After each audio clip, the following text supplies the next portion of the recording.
ஆங்கிலத்தில் சொன்னோம்னா கொஞ்சம் டிசிப்ளினாக வரணும்.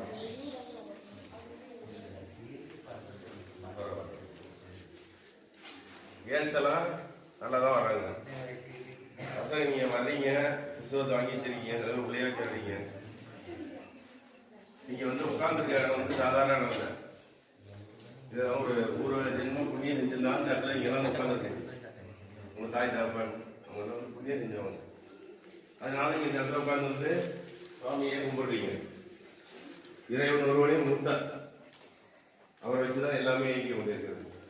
நீங்கள் இயங்கிட்டீங்கன்னா அது அவர் தான் காரணம். நீங்கள் வந்து உட்காந்துருக்க இடம் மிகப்பெரிய இடம்.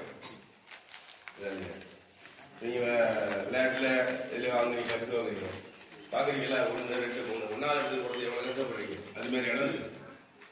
முதல் இடம் அப்படி தான் சொல்லணும். பசங்களும் கொஞ்சம் ஒத்துமையாக வாங்க, எக்ஸுக்கு அதிகம் இல்லாதீங்க. ஏன்னா உங்கள் வழிபாடு நாங்கள் வந்து சிரமப்பட்டு நடத்துகிறோம். நீங்கள் வேணாலும் நாங்களே காவியம் போகலாம், அதை செய்யக்கூடாது. சமயம் வந்து வராங்க அப்படிங்கிறதுக்காக தான் இந்த வரேன்.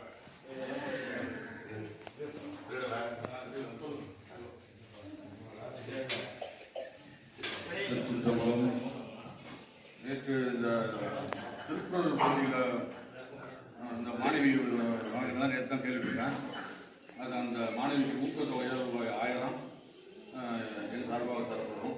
இது அந்த பெண்ணு மட்டும் வாங்கியிருக்குன்னு இல்லை, ஒவ்வொரு பெண்ணும் நீங்கள் முயற்சி செய்தால் இதுமாரி பரிசுகளும் பாராட்டுகளும் எங்கும் கிடைக்கும். அதனால் எல்லாரும் இந்த மாதிரி திருக்குறள் பாராயணம், திருவாசகம் பாராயணம் ரெண்டுமே அவசியம். ஒவ்வொரு குழந்தைங்களுக்கும் திருக்குறளும் திருவாசகமும் தெரிஞ்சுட்டா வாழ்க்கை சிறப்பாக இருக்கும். அப்படிதான் பெரியவங்க சொல்கிறாங்க. ஒவ்வொரு பெரியவங்களும் வீட்டில் வந்து திருவாசகத்தையும் திருக்குறளையும் பூஜையில் வைங்க.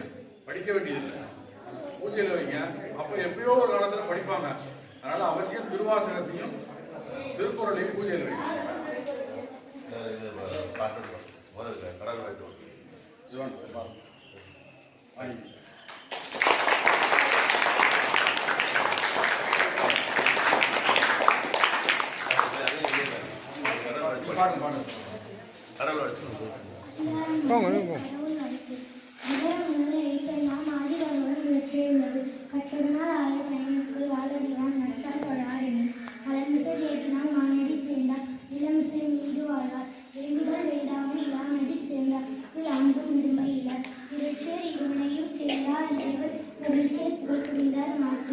ஒளிவாயில் அந்த பொய்த்தீர் ஒழுக்க நெருங்கின்றார் நீடு வாழ்வார்.